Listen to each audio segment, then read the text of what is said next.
Welcome to the True Man Podcast. This is an invitation to radical reconstruction of a man's masculine heart and soul in a place of safe community where we dare to ask questions deep seated inside a man and explore ways to help you become a better man, a better son, a better dad, and a better spouse. Well, welcome back to the True Man Podcast. Certainly a special edition here today. Happy Father's Day. We celebrate the men that help raise us, the grandfathers, the grandparents out there. Today is your day, man. Happy Father's Day. And I hope you're having an exceptional time with your family. Now, we could probably argue that every day should be Father's Day, but perhaps that's a debate for another day. Now, Father's Day is truly a day to celebrate, and it can also be a day to recalibrate, as we're going to talk about in a second. But I also know this can be a terribly difficult day for some men. Maybe your dad or your grandfather is no longer on this earth, and I know you miss them, or maybe you just flat out have not had a relationship with your earthly father, and my heart goes out to you. And your feelings about this day are understandable. And if that's the case for you, bear with us today as we talk about fatherhood. And just maybe, that conversation about your heavenly father will resonate with you. But today, yes, we celebrate Father's Day. Happy Father's Day. And I mean that. If you're a father, if you're in it, showing up, trying your best, today is for you, and you deserve to be honored. This is hard work being a dad, and most men are doing it without some kind of roadmap. In fact, most of us have not had that kind of map. Or maybe you've done it without a mentor or without nearly enough people in your corner telling you the truth. So before anything else, I see you. I see you out there, and what you're doing matters more than you know. So give yourself a little grace today. But I want to ask you something, and I want you to let it land before you answer it. Not, the polished version, not the answer that you'd give at church, the real answer. So here's the question. Are you the father your family has been waiting for? Or are you still becoming him? And it's okay if you are. Sometimes these things take time. Maybe that question stings a little when you hear it. Maybe it doesn't. Maybe you're somewhere in between. A man who's doing better than his own father did, but honest enough to know that, hey, maybe there's a little bit more in me. More presence to give, more courage to show, more of yourself to bring to the people who need you most. Now, if that's you, boy, this episode is for you.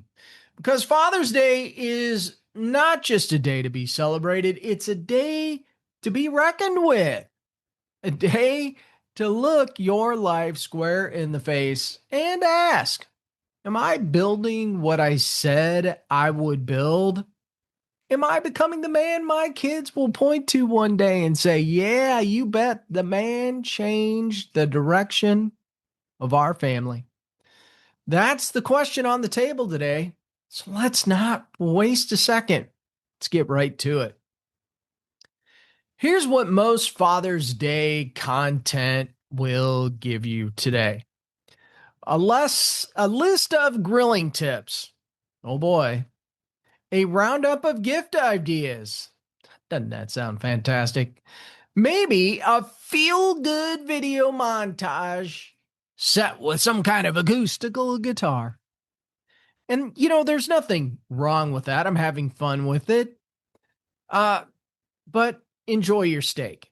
Accept the card that your kid colored in at school. Let your family love on you. Be cool with all of that. But I want to offer you something different today, something that will still be with you on Monday morning when the cards are in the recycling bin. And guess what? The world is moving again. You know, Father's Day at its core is a mirror. That's right. You heard me. It's a mirror. It's a once a year cultural pause that says, look at your life as a father. No, really look, not at your intention, at the actual lived experience of the people in your home. And most men, if they're being honest, feel a complicated mix of things on this day. Pride, because they're trying, because they love their kids fiercely, because they're doing more than their own father did in at least some ways. And underneath that pride, if they dig, something else, a quiet conviction, a low grade awareness that there are places they've been absent, places they've been checked out, things they said they do that they haven't done, versions of themselves they promised their kids they'd become. Now, that's not guilt meant to ruin your day. That's the voice of a man who still cares. You see, the men who have no conviction on Father's Day, well, are the ones who've stopped caring. You're listening to this because you haven't. So here's what I want to give you today. Not a guilt trip, not a performance review. You don't need another one of those. A vision, a clear picture of what's possible, of what the next chapter of your fatherhood could look like if you decide today to close the gap between the father you've been and the father your family is still waiting for. How does that sound? Because that's that man, he's not a fantasy. He's not some other guy who had better advantages, a better model, a better start. He's you, surrendered, sharpened, stepped into the fullness of what God put you here to do. So let's build that picture together for a moment, why don't we? So I want to tell you about a moment I'll never forget. My son was young, old enough to understand, young enough that the words hit different when they came. You ever had that happen to you? So we're in the car, just the two of us, and I ask him a question, and I wasn't fully prepared to have answered. I said, "Hey, man, what's something you wish we did more of together?" And he didn't answer right away, and he looked out the window for a second, and then he said something so simple, it almost knocked the wind out of me. He said, "Man, I wish you weren't always thinking about something else." He didn't say it mean. It wasn't done accusatory, just honest. You know, the way that kids are honest when you give them the space for it. And I sat there for a long time because he was right. I was physically present in more moments than I wasn't.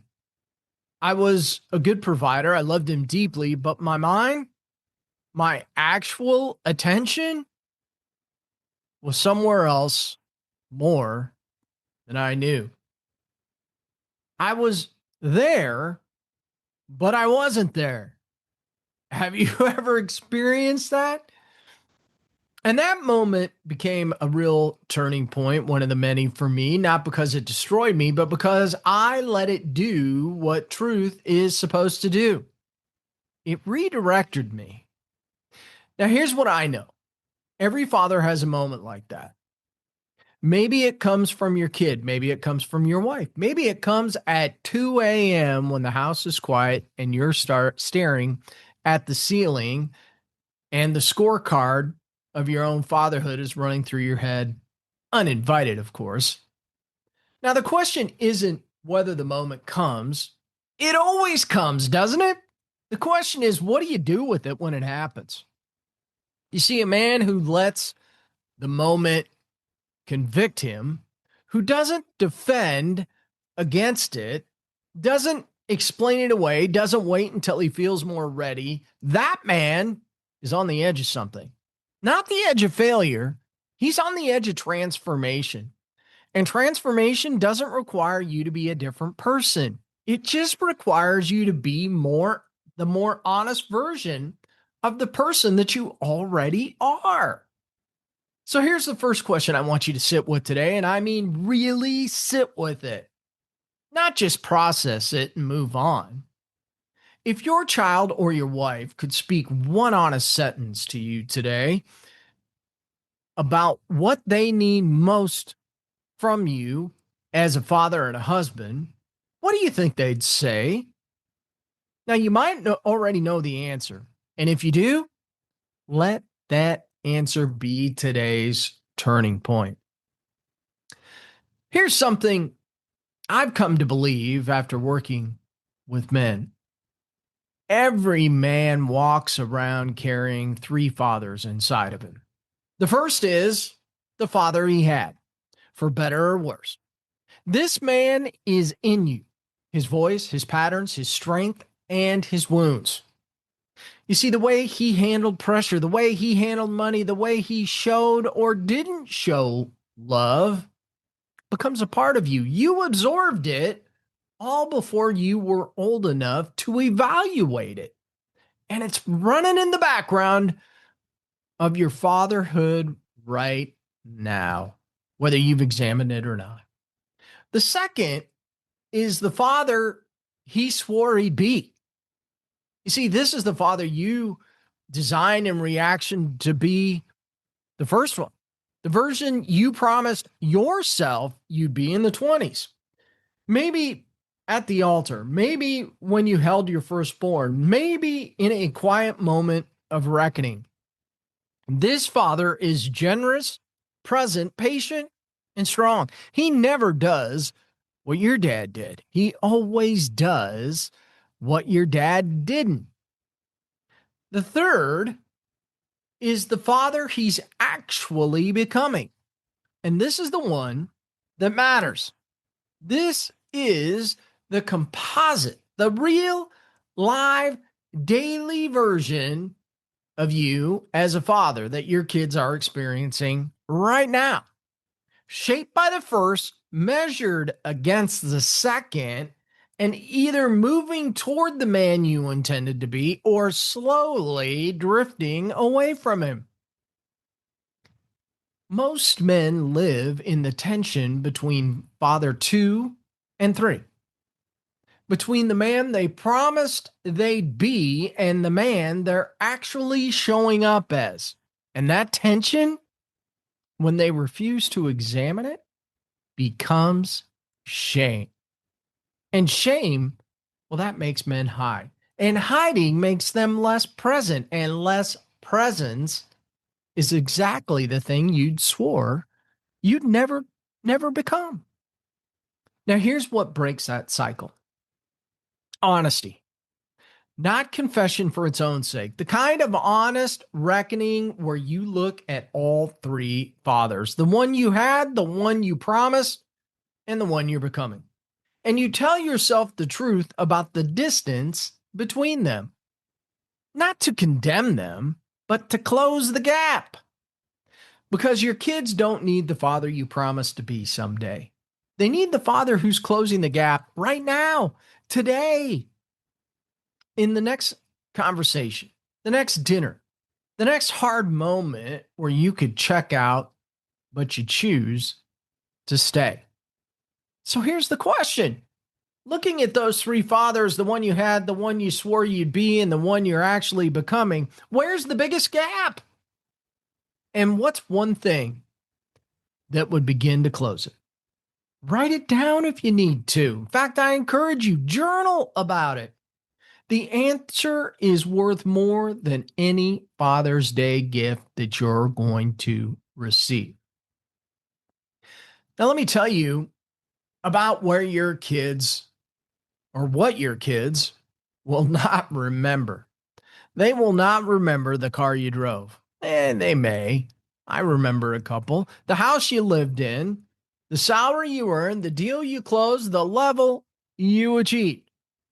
I'm not saying those things don't matter. Provisions are real. Stability is a gift you give your family. Work matters. It actually sets a great example, but it will not be what they remember. Here's what they will remember. They'll remember whether you showed up to the things that mattered to them, even when your calendar said you had somewhere, quote unquote, more important to be. They'll remember whether your home felt safe, whether they could come to you with real stuff, the failure, the fear, the questions they were afraid to ask, and whether you met them there with something other than judgment or distraction. They'll remember your hands, whether they were available or whether they reached for them. They'll remember your voice when you called them, whether you named what you saw in them, the courage, the creativity, the specific God given qualities that only a father who's really paying attention gets to see and speak over his children. They'll remember whether you stayed, whether you kept your word, whether you were the kind of man who, when things got hard, and things always get hard, held his ground and chose his family.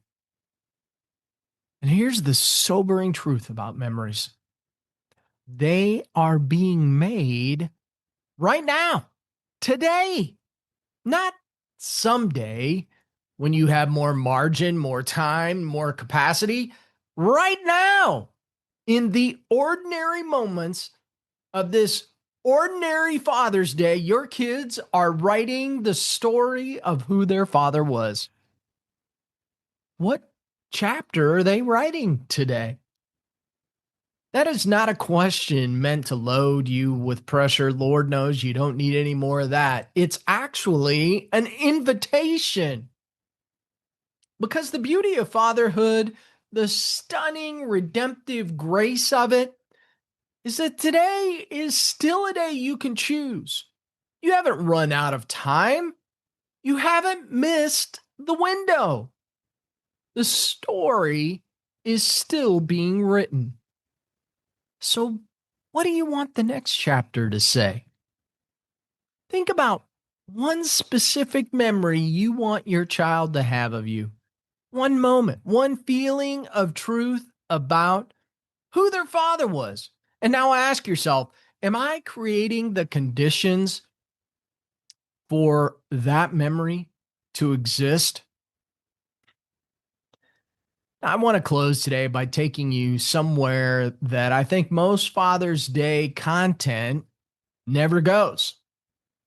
I want to talk to you about how God sees you as a father, not how you see yourself, not how your kids see you on your worst day, not the voice in your head that runs the highlight reel every time you've fallen short. How God sees you. You see, Scripture tells us that God is a father, and not a distant, hard to please, disappointed in you father. Jesus describes him as the father in the parable of the prodigal son, the one who sees his boy coming home from a long way off and runs, doesn't wait for an apology to be finished, doesn't require the performance to improve. He runs towards his son and throws his arms around him. That is the posture of the Father toward you today, on Father's Day, with all your gaps and failures and the version of yourself you're still trying to become. And here's the thing about men who know they are loved by the Father: They father differently. They lead from security instead of fear. They give grace because they know what it is to receive it. And they stay because they've been stayed for. They speak life over their children because someone speaks life over them. And the most powerful thing that you can do for your family today is receive what God thinks of you, not what you've earned, what He offers. You're not disqualified. You are not too far gone. You are not defined by the template you were handed or the failures you've accumulated. You, my friend, are a son, loved, called, equipped for every hard and holy thing fatherhood asks of you. Now go live like that, man. So here's what I want to leave you with on Father's Day. You are going to be celebrated today, and you should be.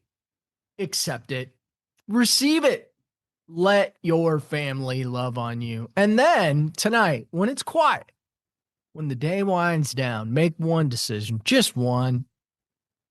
Decide who you're going to be as a father for the next 12 months, not a list of goals, an identity, a declaration, something like this. I am a man who shows up, who tells the truth, who stays in the hard conversations, who prays for my kid by name, who calls out the greatness in my family before the world gets a chance to call out the weakness. I am a man who is closing the gap every day, one decision at a time, between the father I've been and the family and the father my family deserves. Say it out loud, write it down, and come back to it every time you feel the pull toward the easier, smaller version of yourself, because your family is worth the fullest version of you. And so, on this Father's Day, is God's call on your life. What is it? Experience it. Let it flow. Happy Father's Day, men.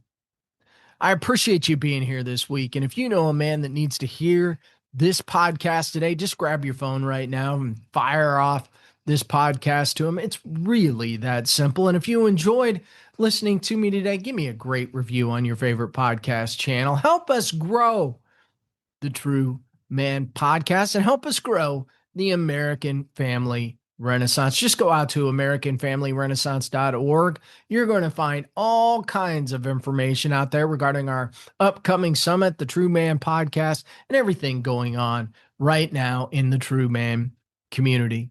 I got to say, I thank you so much for listening. Dad, thank you for listening as you're probably out hoofing it on your walk again today. Thank you to all you wonderful fathers out there. Thank you to all you wonderful men. Thank you for putting in the work to become the man that you want to be. Don't thank me. Thank your kids. You're doing it for your family. Thank your wife. Thank your wife. And I hope you have the most exceptional Father's Day ever. God bless you. And thank you so much for listening to the True Man Podcast.